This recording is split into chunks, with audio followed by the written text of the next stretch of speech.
الله تبارک وتعالى د دوی نه اخوا کو نو دا مخکې چېرته داسې واقعه نو راغلې. دغه خلک چې د موصل ښار کې د دوی د علاقې نوم نینوا ښار کې دوی آبادو. د حضرت یونس علیه السلام قوم نینوا ښار کې آبادو او ډېر د آسودګۍ ژوند او د عافیت ژوند الله تبارک وتعالی دوی ته ورکړی. او حضرت یونس علیه السلام هم د بني اسرائیلو پیغمبر. چې کله حضرت یونس علیه السلام وکتو چې دوی په شرک کې مبتلا دي نو دوی د شرک نه منې کو او دوی باندې محنت وکړو، دعوت وچلو 2 کاله 9 کاله د الله دین طرف ته یې راوبللو، د کفر او د شرک نه منې کو. بیا چې کله حضرت یونس علیه السلام محسوسه کړه چې دوی هدایت نه قبلوي او شرک او کفر نه پرېږدي نو د دوی نه دوی ته دا وفرمایل چې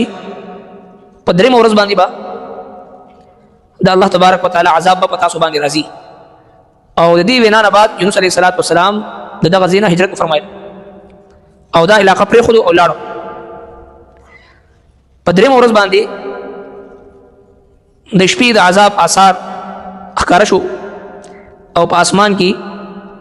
یو خوفناک اوریځ راتل شروع شو. نو قوم اندازه ولګو چې د یونس علیه السلام بدعا لګېدلې دی او عذاب آثار چې دی ښکاره کېږي لګیا دی. نو فوراً چې دی هغوی نارینه زنانه ماشومان تر دې پورې چې زناور څاروي د هر څه ځان سره کو او بهر یو میدان ته ووتل او جړا او فریاد او د دې خبرې وینا چې اله العالمین مونږه په هغه ټولو احکاماتو باندې ایمان راوړی دی چې کوم یونس علیه السلام راوړی دی. د یونس علیه السلام په پیغام باندې مونږ ایمان راوړی دی، خپل ایمان اظهار مو کو، د شرک نه د براءت اعلان مو کو او په خپل ګناهونو باندې استغفار مو کو.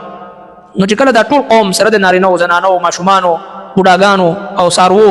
چې کله بهر ته ووتل او جړا او تضرع او فریاد شروع کړو، الله رب کائنات ته په دوی باندې رحم راغی او د دوی هغه عذاب هغه ودرولی شو. نه صرف دا چې په دوی باندې عذاب ودرېدو، عذاب نه بچ شو، د هلاکت نه بچ شو د مخکینی قومونو په شانتي، بلکې الله تبارک وتعالی د هغې نه بعد دوی ته تر ډېر وخته پورې دوی ته د سکون او د عافیت او د عزت ژوند ور نصیب وګرځو. نو د دې بیان نه مقصد دعوت فکر د هغه قومونو لپاره چې کوم په شرک کې او په کفر کې او په ګناهونو کې ککړ دي، چې اوس هم موقع شته چې د الله تبارک وتعالی طرف ته رجوع کوي. رب کائنات هغه ذات دی رحیم او کریم غفور او رحیم ذات دی چې د خپل بنده په توبه باندې خوشحالي.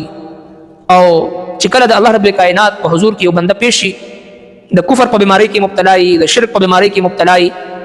چې د شرک نه لوی جرم په دنیا کې بل نشته دی، دا خلک په شرک کې مبتلا وو،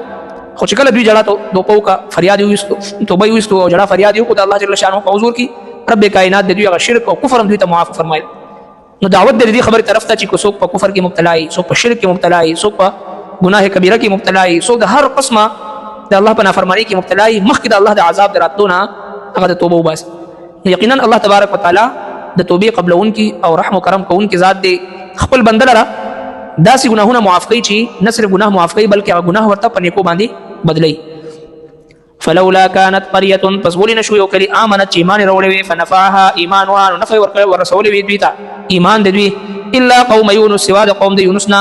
لما امنوا هر کله چې دوی ایمان وروړو کشفنا عنهم نو موږ لرې کړو د دوی نه عذاب الخزي عذاب د ذلت فی الحیات الدنیا په ژوند کې د دنیا ومتعناهم الى حين او موږ نفع ورسول دوی ته تر څه مودې پورې.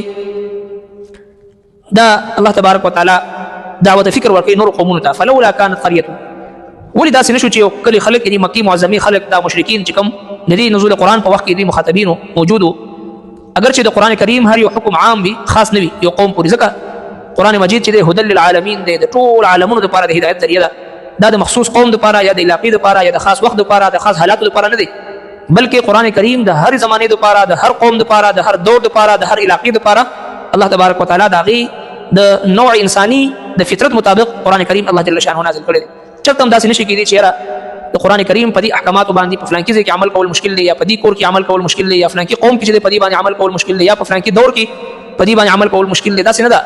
خلاق عالم د ټول کائنات پیدا کوونکی ذات د فطرت مطابق کلام الله نازل کړی دی چې هر یو انسان په هر زمانه کې په هر قوم کې په هر دور کې په هر علاقه کې بلا خوف او ججک او بغیر د مشقت او د تکلیف نه په کلام الله باندې شریعت محمدي باندې دین اسلام باندې عمل کول شي او دومره آسان الله رب کائنات د قران عظیم شان نازل کړی دی ولقد يسرنا القرآن للذکر فهل من مدکر افلا يتدبرون القرآن ام على قلوب اقفالها دا قران کریم مونږ آسان کړی دی د فهم د پاره د پوهېدو د پاره د عمل د پاره د نصیحت حاصلولو د پاره سو کشته داسې چې دین نصیحت حاصل افلا يتدبرون القرآن ایت قران کریم باندې تاسو تدبر ولې نه کوئ چې کله هم یو مسلمان قران مجید فرقان حمید مخ ته کیږي او تدبر فيه کی غور او فکر فيه کی زما رب ما ته پدې کې سوې نو الله تبارک وتعالى بیا د هدایت لارې کولاوي نو لهذا فلولا كانت قريه امنت ولې داسې نشو داخله د خاریو داخله چې دوی ایمان راوړي او فنفعها ایمانها د دوی ایمان دوی ته نفع ورکړي واخلي ایمان را نوړو الا قوم يونس مگر قوم يونس عليه السلام هغه چې پوښتنه چې عذاب راځي نو فورا نارینه زنانه ماشومان سره د سارو ټول قوم هر څه چې د بهر میدان ته وتل جړه فریاد شروع او د الله رب العالمین کې په حضور کې تضرع او عاجزي او جړه دا د انسان د ټول عمر ګناهونه هغه چې الله تبارک وتعالى دې برکت انسان ته معاف کړي د رب کائنات په حضور کې د هر سیز خزانه دی ولله خزائن السماوات والارض د رحمتونو د برکتونو د مغفرتونو د دولتونو د صحت د اولاد د هر یو سیز خزانه د الله رب العالمین سره دی یو شی الله تبارک وتعالى د خپل بندنه غواړي چې هغه تضرع دی عاجزي ده تواضع دی انکساری ده حسرت دی ندامت دی پخمنتیا ده او توبه ویل شي التوبه الندامه پخمنتیا ده چې کله زړه کې پخمنتیا وي ندامت وي